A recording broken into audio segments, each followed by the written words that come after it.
Ini surah Al-Isra. Maha suci zat yang telah memperjalankan hambanya. Nah ini ya sebetulnya.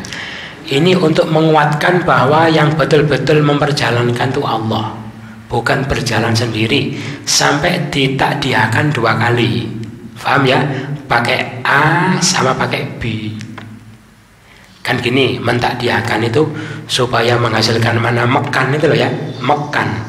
Jalan memperjalankan bisa ditambah hamzah di depan, bisa ditambah B, tapi tidak pakai hamzah, gitu ya, gitu.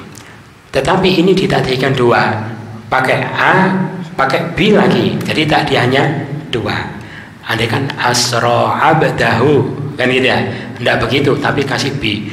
Ini semakin menguatkan bahwa apa? Yang memperjalankan adalah Allah, supaya orang tidak mempertanyakan mana mungkin orang bisa berjalan secepat itu, tidak masuk akal. Ya kalau berjalan sendiri tidak masuk akal, tapi ini Allah yang memperjalankan apa yang tidak bisa dilakukan oleh Allah. Paham ya? Sampai ditakdiakan 2 kali. Maha suci zat yang telah memperjalankan di waktu malam terhadap hambanya pada waktu malam dari Masjidil Haram ke Masjidil Aqsa yang kami berkahi di sekitarnya. Jadi gitu. Dinamakan surah Al-Isra, pada malam hari gitu. Lah Isra ini termasuk salah satu di antara mukjizatnya Nabi Muhammad Sallallahu Alaihi Wasallam. Tetapi mukjizat itu mukjizat aneh ya. Kenapa? Mukjizat itu kan biasanya siang-siang, terang-terang, biar orang itu melihat ini loh Nabi, sungguh-sungguh Nabi betulan, bukan Nabi palsu, itu loh mukjizatnya. Lah tapi Isra ini mukjizat tapi malam hari, mereka tidur, mereka tidak tahu gitu ya. Makanya bagi orang yang beriman jadi mukjizat gitu ya. Bagi orang yang tidak iman atau imannya setengah-setengah menjadi ujian. Paham ya? Gitu, ujian. Kalau orang itu imannya setengah-setengah itu bisa murtad. Katanya Nabi itu sudah mengigau ya, tidak masuk akal. Masa orang bisa berjalan secepat itu berarti mukjizat bagi yang beriman, seperti sahabat Abu Bakar As-Siddiq ya. Jadi waktu itu ketika Nabi itu menceritakan kisah Isra Mi'raj ini, beliau pagi-pagi cerita, ditangkap sama orang-orang Quraisy ya, ditangkap sama Abu Jahal ada. Hei Muhammad, kamu berdiri, angkat kakimu, angkat. Satunya diangkat jatuh, jadi tertawakan, alah mat gitu ya. Kalau orang Jawa itu orang Malang, mat kamu ngangkat kaki 2 saja tidak bisa, ngaku terbang, kalau ditertawakan oleh mereka. Akhirnya mereka semakin kuat kekafirannya, semakin punya alasan untuk tidak iman kepada Nabi. Yang imannya setengah-setengah bingung mau iman gimana, mau tidak iman gimana, jadi bingung, tidak mengambil keputusan.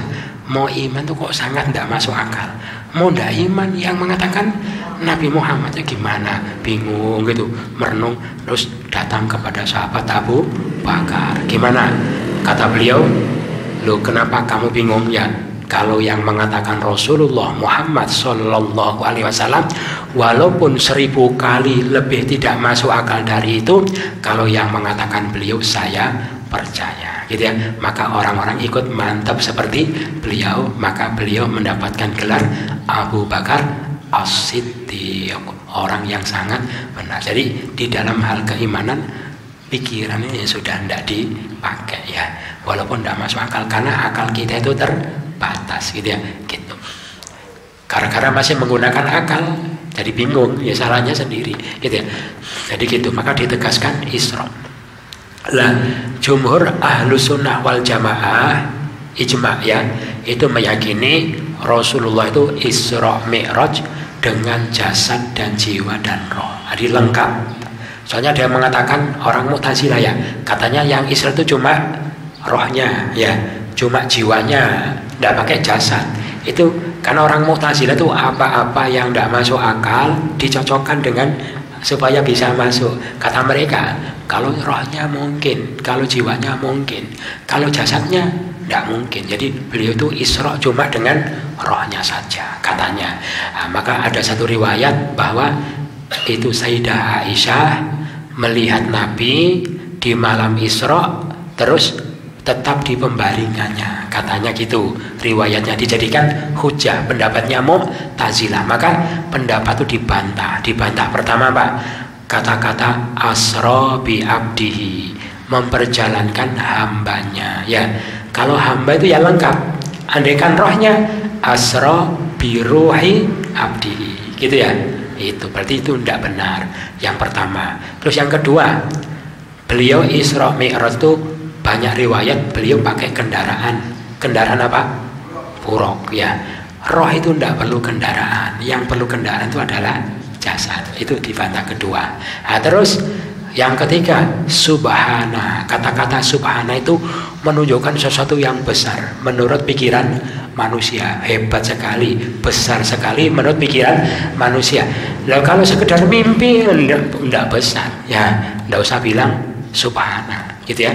Jadi saya mimpi kemana, masuk surga, wis bisa saja namanya mimpi kan ya. Saya mimpi ngangkat gunung, saya pindah, ya namanya juga mimpi, bukan sesuatu yang besar. Tidak usah bilang subhana, bilang subhana itu memastikan ini sesuatu yang sangat besar, paham ya gitu. Jadi dibantah. Terus lah riwayatnya tadi gimana? Riwayat itu ternyata tidak benar karena dari mantannya ya. Kenapa?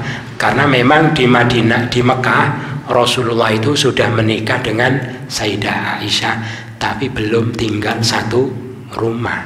Bagaimana beliau tahu kalau beliau tetap di pembaringannya? Berarti itu riwayatnya tidak benar ya. Makanya Ahlus Sunnah wal Jamaah sepakat bahwa beliau itu Isra Mi'raj dengan jasad dan rohnya lengkap, dari Masjidil Haram ke Masjidil Aqsa yang kami berkahi di sekitarnya. Jadi di Al-Quran itu setiap kali menyebutkan Masjidil Aqsa mesti ditambahi barokna haulahu gitu ya, tempat yang Allah berkahi. Berarti di seluruh dunia ini tidak ada tempat yang sangat diberkahi oleh Allah melebihi Masjidil Aqsa sekarang di Palestina gitu ya, gitu, tempat yang paling berkah. Karena di Al-Quran mengatakan, nanti ada di ayat yang lain, Masjidil Aqsa mesti yang Allah barokahi gitu ya. Makanya orang bilang, mana diberkahi, wong perang terus ya, perang terus, tidak pernah tenang-tenangnya, mereka hidupnya ya kesulitan, kemiskinan berapa? 90%. Mana diberkahi? Maka pengertian diberkahi ini ya bukan sekedar pengertian akhirat, tapi bukan pengertian dunia, tapi pengertian akhirat. Jadi secara ukhrawi tempat yang paling diberkahi itu adalah apa? Palestina. Kenapa? Karena dengan kondisi mereka seperti itu, seakan-akan mereka itu dipisah oleh Allah dengan dunia, sehingga mereka tidak tertarik, tidak terbujuk dengan kehidupan dunia. Setiap saat mereka itu siap mati ya. Makanya walaupun dibombardir mereka tidak mau mengungsi, malah mereka senang menghadapi.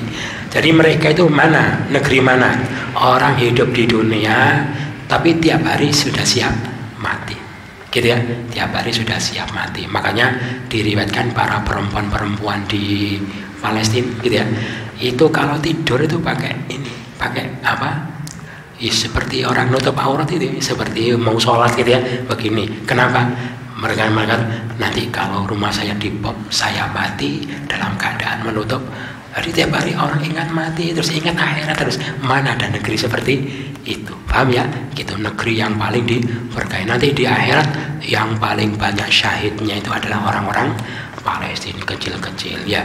Dan di sana itu walaupun hujan peluru, hujan bom, tapi mereka itu kalau hadir di majelis ilmu tidak pernah absen ya, masuk terus. Makanya mereka itu banyak yang hafal-hafal Al-Quran ya, hafal-hafal hadis gitu. Karena walaupun hujan peluru tetap berangkat. Lah kita jangankan hujan peluru ya, hujan air tidak ada. Waduh lah hujan ini, jangan hujan mendung lu udah jadi waduh nanti gitu ya, paham ya? Jadi gitu. Jadi tempat yang paling diberkahi mana? Masjidil Aqsa yang kami berkahi. Terus Allah isrokan beliau untuk apa?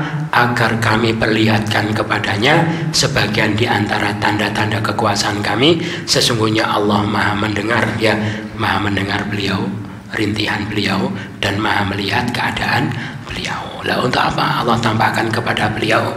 Karena beliau waktu itu mengalami susah, ya. Susah apa? Disebut amul hazan, tahun kesusahan. Susah apa? Ditinggal wafat sama pamannya, terus ditinggal wafat sama istrinya, terjadi dalam satu tahun itu. Karena sedih, makanya Allah hibur, ya, dikelencerkan, kelencer oleh Allah, kelencernya ke langit, gitu ya. Berarti pelajarannya apa? Pelajarannya berarti orang cari hiburan itu ya perlu. Loh, Nabi juga dihibur oleh Allah, pas berat itu dihibur, ya. Ya, sesekali orang cari hiburan. Nah, Nabi juga dihibur oleh Allah, gitu ya. Cuma hiburan yang benar itu seperti Nabi, apa? Hiburan yang permanen, apa? Yaitu mengingat tanda-tanda kekuasaan Allah, sehingga tingkat kepasrahannya semakin besar, susahnya hilang. Tapi kalau hiburan yang lain, ya pas di hiburan senang, nanti pulang susah lagi, kan gitu ya. Jalan-jalan gitu ya, kemana, melupakan sebentar, pulang susah lagi. Tapi kalau dengan merenungkan tanda-tanda kekuasaan Allah, semua dalam genggaman Allah, semua ketentuan Allah adalah kebaikan, gitu ya. Terus tidak ada yang kita khawatirkan, apalagi yang kita khawatirkan, saya sudah tunduk apapun menjadi ketentuan Allah, maka hiburannya itu bersifat permanen, ya. Ayat-ayat itu ada dua, apa? Ada ayat-ayat kauniyah, ada ayat-ayat qauliyah. Jadi kita itu kalau cari hiburan, mestinya ya orang mukmin itu mencontoh seperti hiburan yang Allah berikan kepada Nabi, yaitu apa? Melihat atau merenungkan tentang tanda-tanda kekuasaan Allah. Karena dengan cara itulah Allah memberi hiburan kepada Nabi. Kekuasaan yang di langit, yang itu termasuk ayat-ayat qauliyah. Nah, berarti Quran ini bagi kita juga sebagai hiburan, gitu ya, gitu. Maka kapan-kapan kita sedih, susah, stres, banyak pikiran, baca Quran, ya, gitu. Tombo ati, moco Quran, angen-angen sak maknani. Lah saya ndak ngerti, ya belajar sorof, belajar nahwu, belajar tafsir, insya Allah. Makanya ini mekanisme yang dibuat oleh Allah supaya kita terhibur dengan Al-Quran, gitu ya. Nah, kok kita tidak ngerti, tidak mau belajar, salahnya sendiri, gitu ya. Lah saya tidak ngerti, ya salah kamu sendiri. Kenapa kamu? Lah apa bisa? Ya bisa. Siapa yang bilang tidak bisa? Allah janjikan mudah, gitu ya, gitu. Kalau tidak bisa, mungkin apa? Mungkin pertama doanya kurang, gitu ya.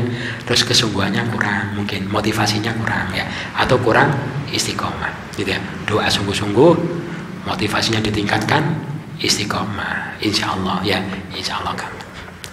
Itu tidak ada alasan. Soalnya orang yang tidak mau itu mesti punya alasan, ya. Makanya bapak-bapak, ibu-ibu kalau tidak mau belajar Quran cari alasan, ada, ya, gitu. Mau cari 100 dapat, gitu ya. Kamu kok tidak belajar? Apa? Macam-macam. Lah sulit itu, padahal yang lain kok tidak sulit itu ya.